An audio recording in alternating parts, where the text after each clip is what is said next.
할렐루야. 가장 좋은 길을 걸어갑시다. 오늘이 올해 마지막 주일입니다. 놀랍도록 저에게는 빠른 한 해였습니다. 눈을 감았다가 떴더니 한 해가 지나간 것 같은 느낌이 들 정도로 빨랐습니다.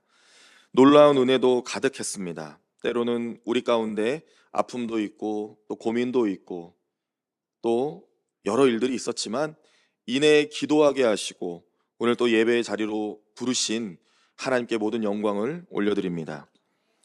여러분, 모든 길은 로마로 통한다라고 하는 글이 있죠. 말이 있습니다. 정확히는 그랬던 적이 있습니다. 그러나 지금은 없습니다. 로마가 전쟁으로 세계를 통합해 가던 세계 패권자였던 시절에 도로를 잘 정비해서 군사와 물자가 잘 움직일 수 있도록 도로를 정비해 나아갔어요. 나라마다 점령국마다 그렇게 도로를 정비해 나아갔습니다. 그래서 사람들은 이 정비된 도로를 따라가다 보면 로마로 들어가게 된다라고 말했던 것이죠. 거대한 제국이 되었습니다. 그러나 제국의 번영은 곧 끝이 났고 로마의 길도 사라졌습니다. 여러분, 오늘 제목이 참 좋은데요. 가장 좋은 길, 과연 어떤 길일까요? 유명한 철학자 헤겔이 남긴 말이 있습니다. 영원한 진리는 없다라고 했어요. 그가 이런 말을 한 것은 진리는 시대가 바뀌고 지식이 발견됨에 따라서 풍부해짐에 따라서 새롭게 규정된다라는 것입니다. 종교의 시대에는 지구를 중심으로 모든 우주가 구성되었다라고 믿었어요. 그러나 그 이후의 시대에는 달랐습니다. 과학이 발전하고 개발되면서 점차 사실들을 얻게 되었죠. 그런데 만약 헤겔이 마틴 루터와 같이 오늘 본문으로 씨름하고 또 경험을 했다면 과연 영원한 진리는 없다라고 말했을지 생각해 보게 됩니다. 여러분, 제가 답을 드리고 싶습니다. 영원한 진리는 있습니다. 어찌 그리 잘 아셔요? 종교개혁가 마틴 루터가 씨름한 구절이 오늘 본문의 17절입니다.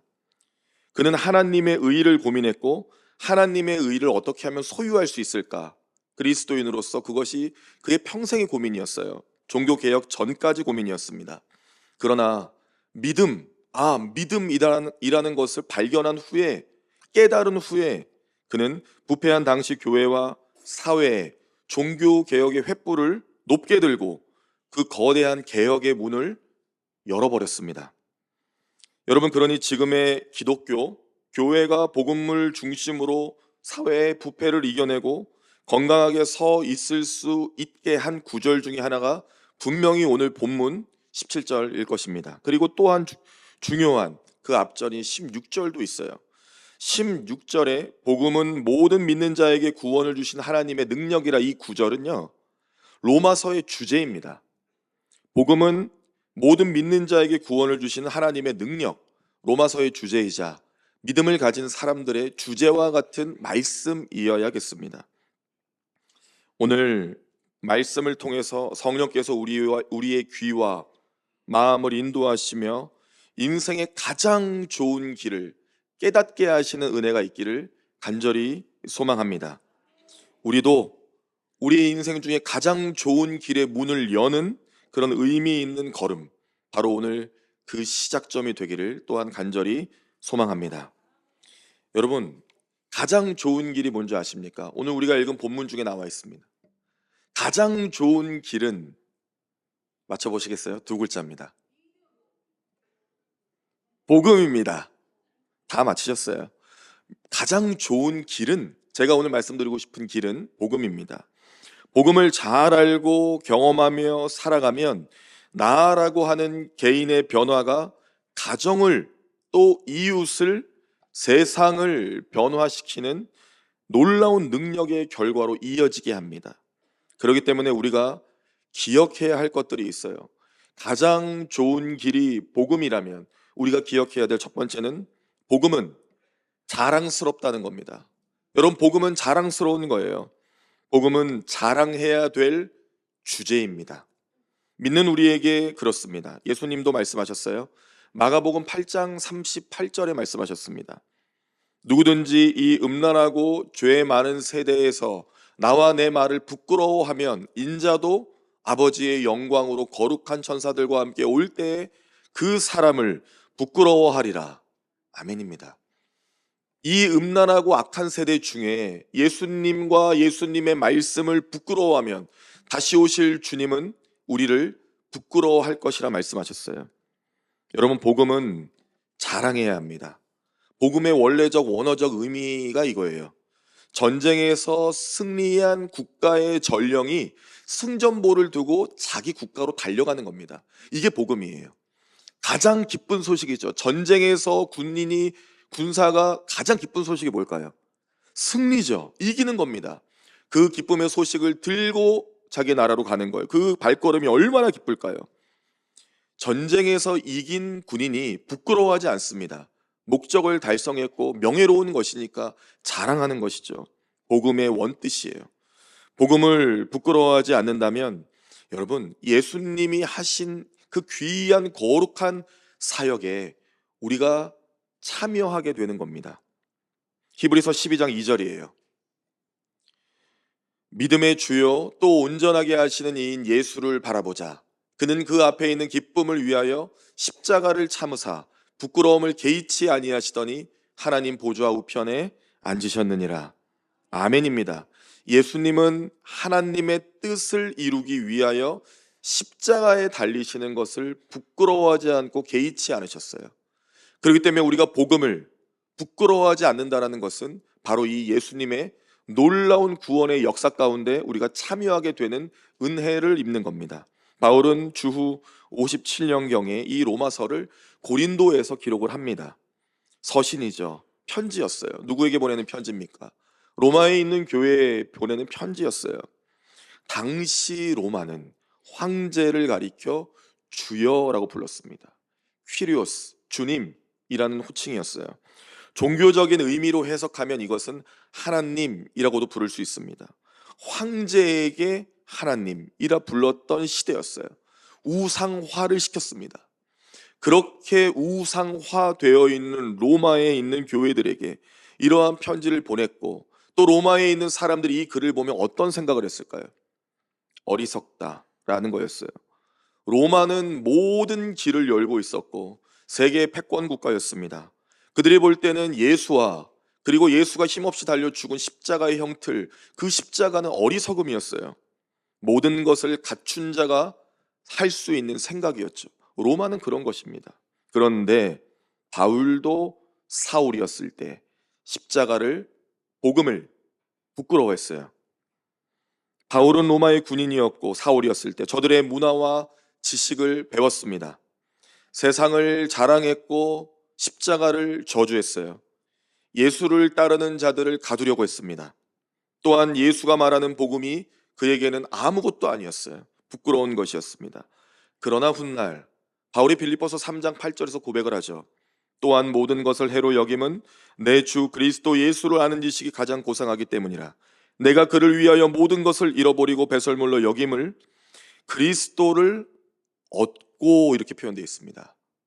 자기가 가지고 있는 모든 것을 배설물로 여기는 이유가 마지막에 보면 그리스도를 얻고라고 했어요.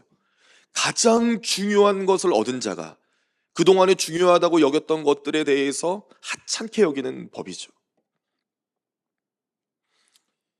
여러분, 우리가 집밥만 먹다가, 집밥도 좋아요. 근데 아주 좋은 식당에 초대를 받아 먹어보지 못한 산의 진미를 먹었을 때 그 느낌은 어떠실까요? 참 신기하고 좋고, 이렇게 좋은 것도 있구나 라는 생각이 들 것입니다. 제가 군복무를 다 마치고, 전 군대도 좋았어요. 저 목사 아니었으면 저 군인했을 거라니까요. 저는 그냥 다 좋았어요. 군복, 군대 밥, 군대 공기 다 좋았습니다. 그런데요, 제대하던 날 그 문 위병소 있죠? 나오는 순간 여기가 좋구나를 깨달았어요. 자유다. 뭔가 그런 마음이 있더라고요. 책임을 다했지만 또 끝이 나니까 이제 내가 하고 싶은 일들을 마음껏 할 수 있겠구나, 그런 마음도 들더라고요. 더 나아 보이는 더 나은 길을 향해 나아갈 때 우리의 마음이 이전 것을 또 잊게 되는 것이거든요. 더 존귀한 가치들을 쫓아가게 되어 있습니다. 복음은 그렇게 자랑하는 거예요. 더 나은 그리스도를 얻었기 때문에 바울이 가지고 있었던 지식, 철학, 그리고 히브리 사상들, 그 여러 가지 직위, 모든 것이 다 그는 강력하게 말합니다. 배설물 같다. 나에게는 지금 그리스도가 있다. 그 믿음을 선언했어요. 그리스도를 알미 가장 존귀하다는 것을 깨닫고 고백을 했습니다. 그 길이 비록 고난일지라도, 때로는 부끄러워해야 될 상황이일지라도 그러지 말자고 스스로 결단하며 사랑하는 제자에게도 그것을 권면했어요. 바울에게는 영의 아들과 같은 제자가 있었습니다. 그는 디모데였어요. 바울과 같은 목회자였죠. 디모데후서 1장 8절에 보면, 그러므로 너는 내가 우리 주를 증언함과 또는 주를 위하여 갇힌 자 된 나를 부끄러워하지 말고 오직 하나님의 능력을 따라 복음과 함께 고난을 받으라 라고 말합니다. 자기를 부끄러워하지 말라는 게 아니에요. 우리 주를 증언함과 또 주를 위하여 갇힌 자 된 이런 표현이죠. 주님을 위하여, 복음을 위하여 고통받는 이 상황들에 대해서 부끄러워하지 말고 오히려 복음과 함께 고난을 받으라, 이렇게 권면을 했습니다. 자신과 같은 길을 가는 아들 같은 제자에게 전심을 다해서 축복했어요. 여러분, 이거 축복입니다. 복음을 자랑하라는 거예요. 네가 감옥에 가든 네가 고난을 받든 환난 중에 있든 상관하지 마라. 우리는 그리스도를 얻은 사람이라 이거예요. 예수 그리스도가 나를 위해 죽으시고 부활하셨다는 거예요. 그 구속의 은혜가 있는 사람은 자랑하라는 거예요. 여러분, 복음을 자랑하세요. 세대가 어렵고 악할수록 복음을 자랑하세요. 복음을 자랑하세요. 부끄러워하지 마세요. 그 복음을 나와 내 가족과 이웃과 세상을 향하여 자랑하세요. 여러분, 교회가 힘을 잃고 있습니다. 왜 그런지 아십니까? 복음이 사라지고 있기 때문에 그래요. 복음을 자랑해야 됩니다. 십자가를 드러내야 되고요. 복음을 자랑해야 돼요. 정체성을 확 드러내야 돼요. 목사는, 성도는, 우리 모든 교우들은 다 십자가와 복음을 자랑해야 됩니다. 여러분, 복음은 자랑스러운 거예요. 바울은 복음이 자랑스러웠습니다.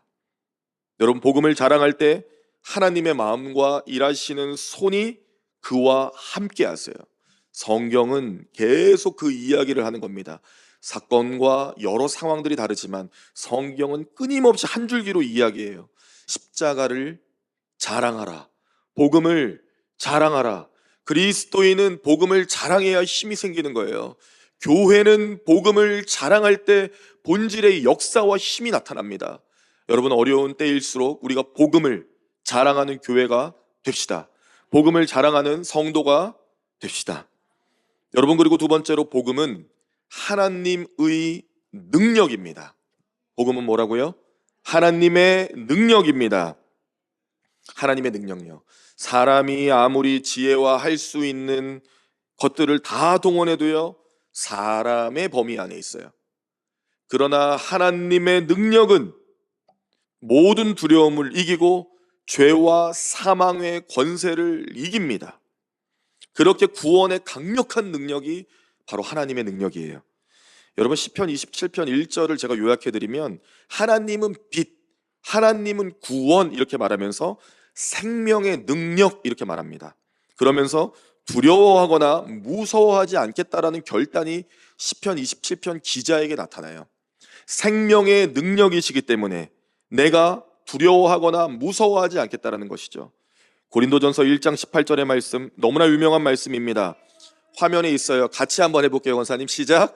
십자가의 도가 멸망하는 자들에게는 미련한 것이요 구원을 받는 우리에게는 하나님의 능력이라. 아멘. 구원을 받는 우리에게는 하나님의 능력이래요. 십자가의 도가 그렇다는 겁니다. 여러분, 복음이 하나님의 놀라운 능력인 것은요, 우리에게 위임해 주셔서 그래요. 너는 나를 대신하는 존재로서 이 땅에 복음을 가지고 살아가야 될 사람이라는 것을, 그래서 하나님이 능력으로 복음을 우리에게 주셨어요. 구원을 받을 수 있는 이 엄청난 소식을 가지고 살아가라고 위임을 해주셨다니까요. 복음이 하나님의 능력이기 때문에 빌립보서 4장 13절처럼 내게 능력 주시는 자 안에서 내가 모든 것을 할 수 있는 거예요. 여러분, 그 말씀의 방점은 내가 모든 것을 할 수 있다가 아닙니다. 내게 능력 주시는 자가 방점이에요. 하나님의 능력이 내게 있을 때 내가 모든 것도 할 수 있는 존재가 된다는 것입니다. 바울은 이 능력을 경험했어요. 그래서 잘 압니다. 그의 이름이 사울이었을 때, 로마의 군인이었을 때 예수님이 음성으로 그를 부르셨죠. 그렇게 회심한 바울은 성경을 연구했고 전도 사역에 매진했고요. 그리고 복음으로 인해서 때로는 고난과 박해를 받고 감옥에도 갇혔었습니다. 그 모든 일들 가운데 계속적으로 바울이 하나님의 능력을 경험했어요. 그 힘이 얼마나 놀라운지요. 그 다른 단어로 제가 한번 표현해 보고 싶은데 변화입니다. 복음의 능력은 그렇지 않았던 존재가 그런 존재로 살아가는 변화예요. 이 디나미스라고 하죠. 하나님의 능력할 때 이 능력, 다이나마이트의 어원입니다. 폭발적으로 개인과 세상을 변화시키는 능력, 그리고 두 번째로 죄를 이기는 능력, 세 번째로 하나님과의 관계를 회복시키는 능력이에요. 제가 총 3개 얘기했어요. 한 번에 기억하시면 상 드려야 되는데 다시 한번 말씀드릴게요. 개인과 세상을 변화시키는 능력, 누구도 할 수 없는 죄를 이기는 능력, 세 번째로 무너진 하나님과의 관계를 회복하는 능력. 그래서 한 줄로 표현하면 변화와 승리와 회복의 능력입니다. 하나님의 능력은요. 그런데 이 능력은 믿는 자에게만 나타나요.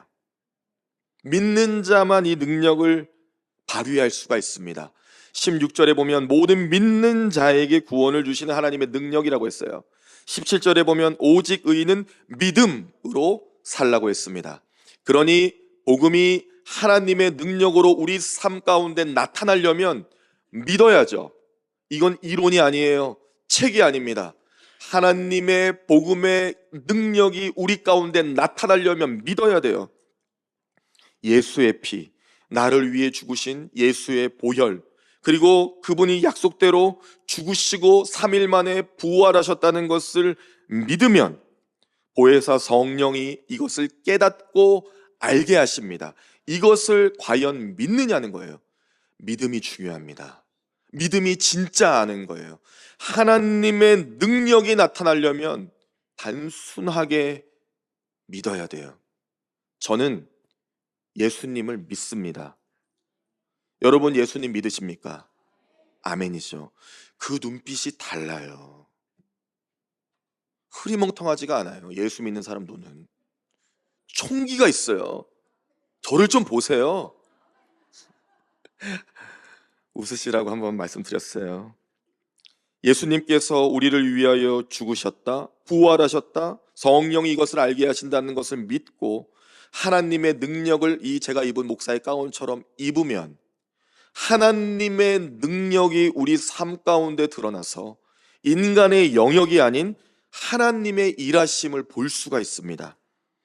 왜냐하면 믿으면 하나님과의 관계가 친밀해지거든요. 믿지 않으면 하나님의 말씀이 우리 안에 들어오지도 않고 하나님의 말씀이 우리 삶 가운데 역사하질 않아요. 믿어야 하나님의 능력이 우리 안에 나타납니다.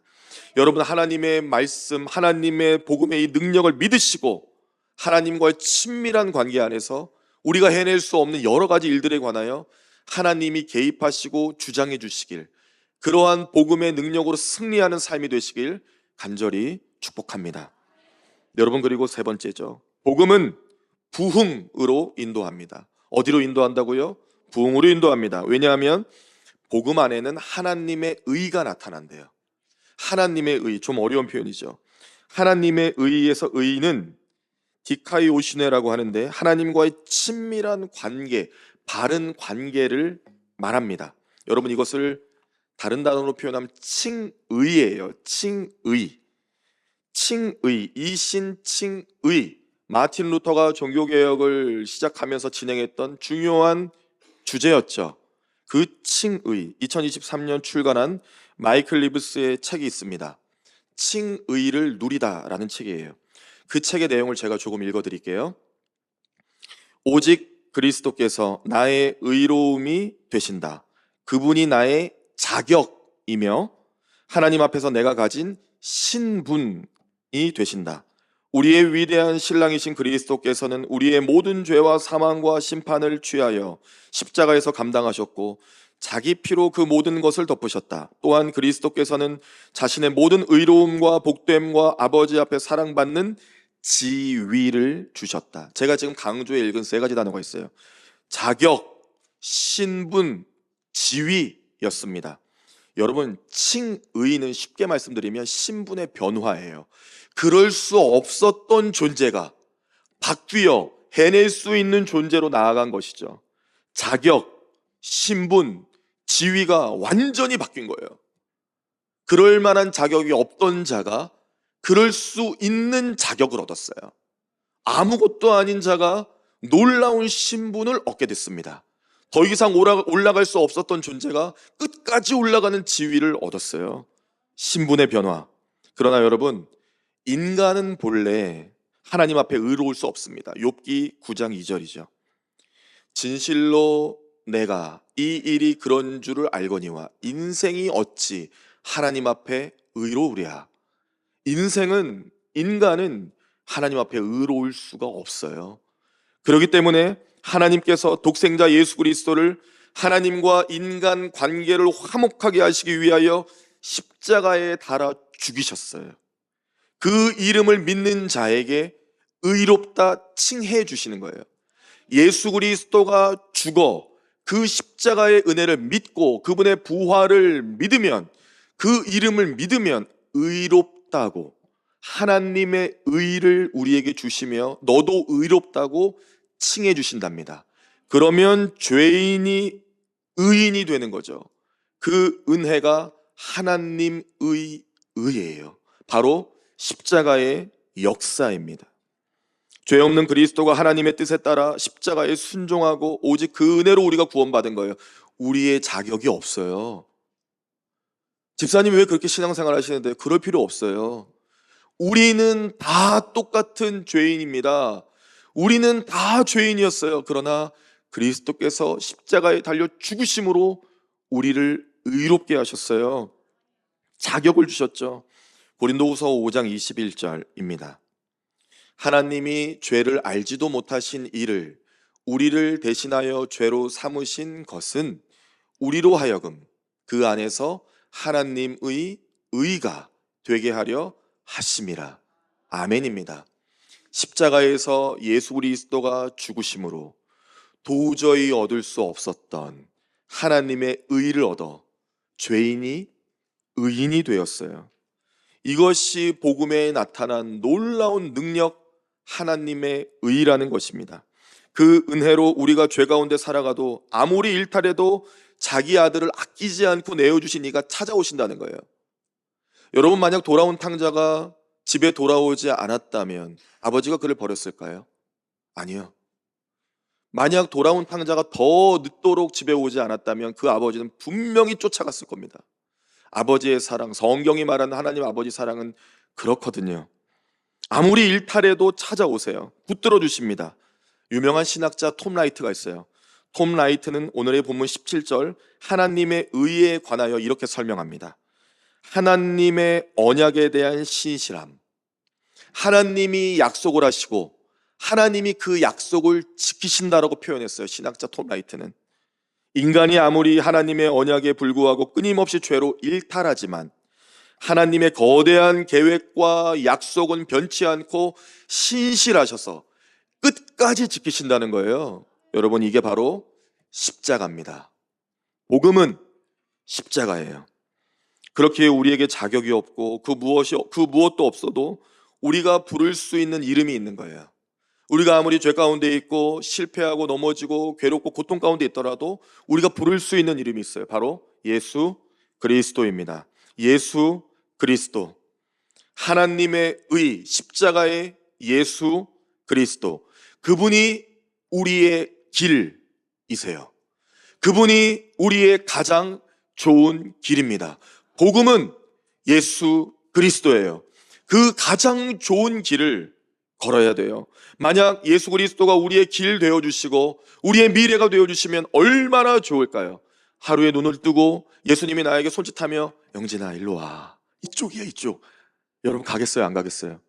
가죠. 영진아 저 길로 가봐. 예 주님, 너무너무 그런 삶을 살고 싶어요. 잘 안 들려서 문제입니다. 저는 잘 듣고 싶은데요. 여기가 길이라고, 그리고 그분이 우리의 미래가 되어주신다면 불안할까요? 불안하지 않을까요? 불안하지 않죠.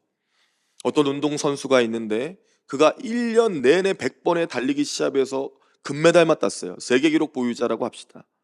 그리고 이제 12월 31일 101번째 경주에 들어서게 됩니다. 그의 마음이 두려울까요? 이미 100번이나 금메달을 땄고 세계 기록을 계속 갈아치웠습니다. 이제 남은 한 번, 두려운 게 아니라 기대가 되겠죠. 그런 기대감이 우리 안에 있어야 돼요. 왜냐? 하나님의 의가 나타나는 믿음의 사람 그리스도인은 승리자예요. 패배자가 아닙니다. 이미 그분이 다 이겨놓으신, 죄로부터 모든 걸 이기신, 무덤을 열고 나오신 그 하나님의 전적인 은혜가 있는 존재. 그렇기 때문에 승리자인 거예요. 우리의 육체의 죽음은 끝이 아닙니다. 영원한 하나님의 나라로 가는 시작이에요. 우리의 인생의 고통은 끝이 아닙니다. 그 고통을 통하여 하나님이 역사하실 것이니까요. 결국에 우리는 승리할 거예요. 여러분, 하나님의 의가 나타나면 오늘 말씀의 17절에 보면 믿음으로 믿음에 이르다라는 표현이 있어요. 믿음으로 믿음에 이르다. 이게 무엇일까요? 믿음이 두 번 나오죠. 첫 번째 믿음은 예수 그리스도를 믿는 믿음이에요. 그러면 두 번째 믿음 뭘까요? 믿음에서 믿음으로 이르다. 예수 그리스도를 믿음으로, 그 믿는 자가 사는 삶이에요. 예수를 믿는 자가 믿음으로 사는 삶을 이렇게 표현한 거예요. 복음을 이해하고 자랑하고 하나님의 능력으로 하나님의 의가 나타나는 삶, 바로 가장 좋은 길을 소개하고 있는 겁니다. 여러분, 이것보다 더 좋은 길이 있으면 저에게 알려주세요. 제가 단언컨대 없습니다.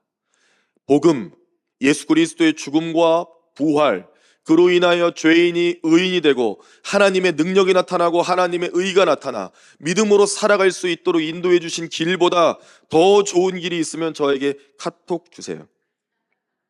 없을 겁니다. 그분이 나의 길이 되어주고 나의 미래가 되어주신다면 두려움은 사라지고 구원과 생명의 빛이 우리를 비추실 겁니다.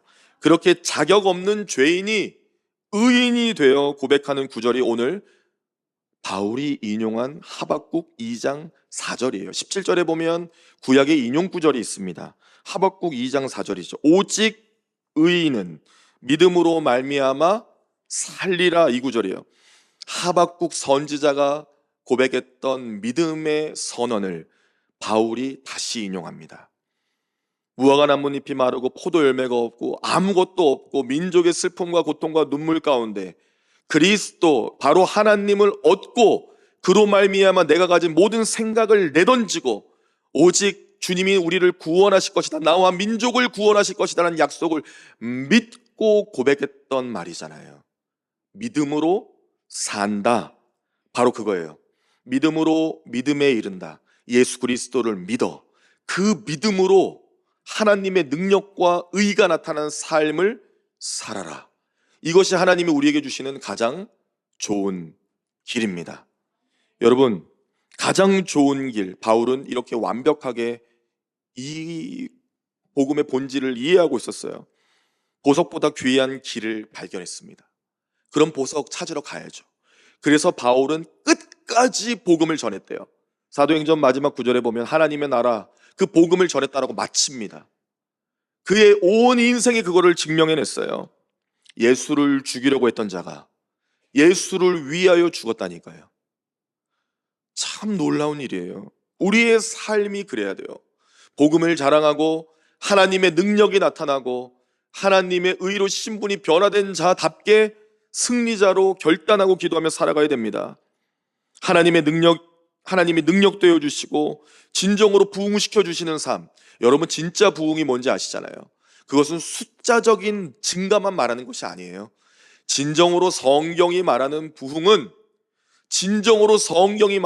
영적인 부흥입니다. 죄인이 의인이 되는 변화, 그렇게 놀랍도록 하나님을 찬양하는 사람들의 증가를 말하는 거예요. 예수 그리스도를 구주로 영접하고 고백하는 바로 그 사람들이요.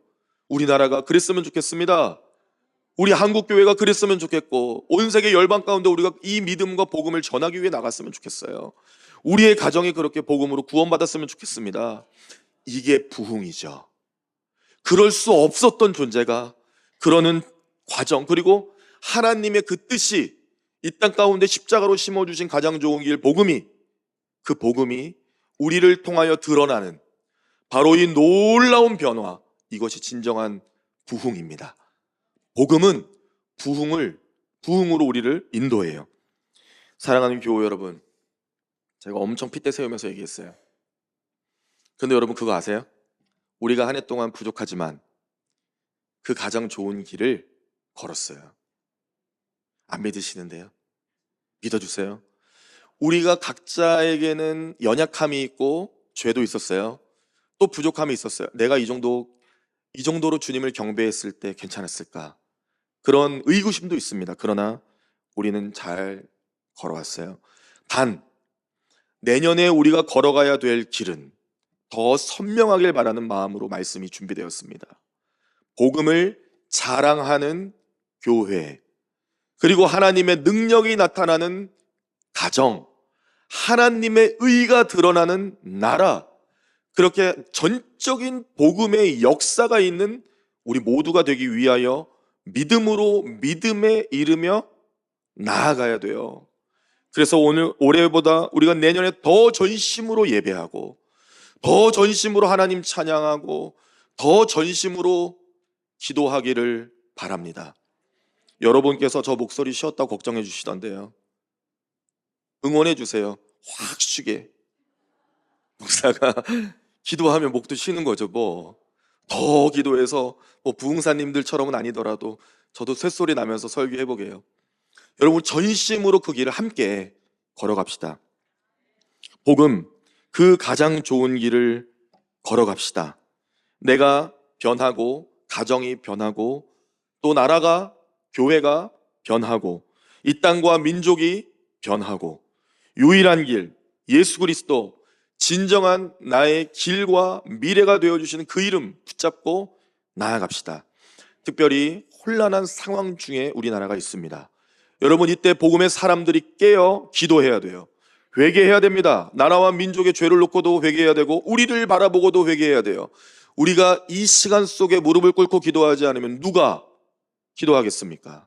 전심으로 기도해 주세요. 마음을 다해 기도해 주시고, 하나님의 통치와 은혜가 있고 주님을 경외하고 두려워하는 지도자들이 세워지며 이 땅과 이 민족의 소망이 있기를, 청년들에게 고독사와 실업률이 증가하는 나라가 아니라 진정으로 믿는 자들이 무릎을 꿇어 모든 것을 새롭게 하는 복음의 능력이 나타나는 대한민국이 될 수 있도록 여러분 기도해 주시길 바랍니다.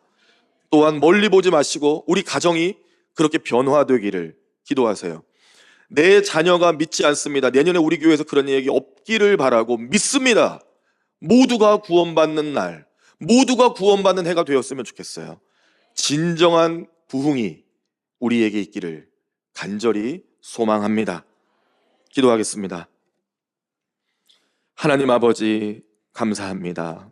우리는 다 제 길로 가는 양과 같습니다. 어리석고 연약하고 죄악 가득합니다.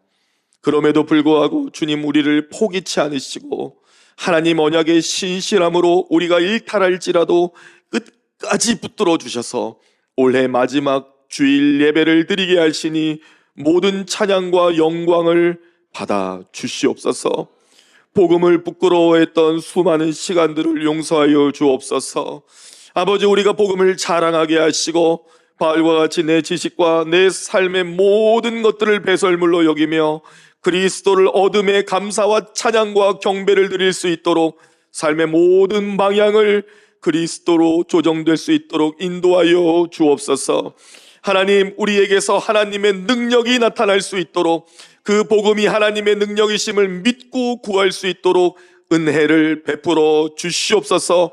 사람의 생각과 이기적인 마음들을 내려놓게 하시고 복음 가운데 역사하시는 하나님의 능력, 바로 그 능력을 믿고 나아가게 하시며 하나님의 의가 나타나서 죄인이 의인된 신분의 변화를 겪고 진정으로 우리에게 자격과 신분과 지위를 변화시켜 주시는 하나님의 놀라운 의를 찬양하며 살아갈 수 있도록 인도하여 주시옵소서. 그리하여 믿음으로 믿음에 이르는 삶이 무엇인지 이론이 아닌 실제와 실존으로 알게 하여 주시고, 올 한 해 우리가 미약하나마 걸어왔던 이 가장 좋은 길이 내년에는 더욱더 선명하고 명확하고 넓은 가장 좋은 길이 될 수 있도록 주장하여 주옵소서. 그렇게 인도하실 것을 믿음으로 감사드리며 예수님의 이름으로 기도하옵나이다. 아멘.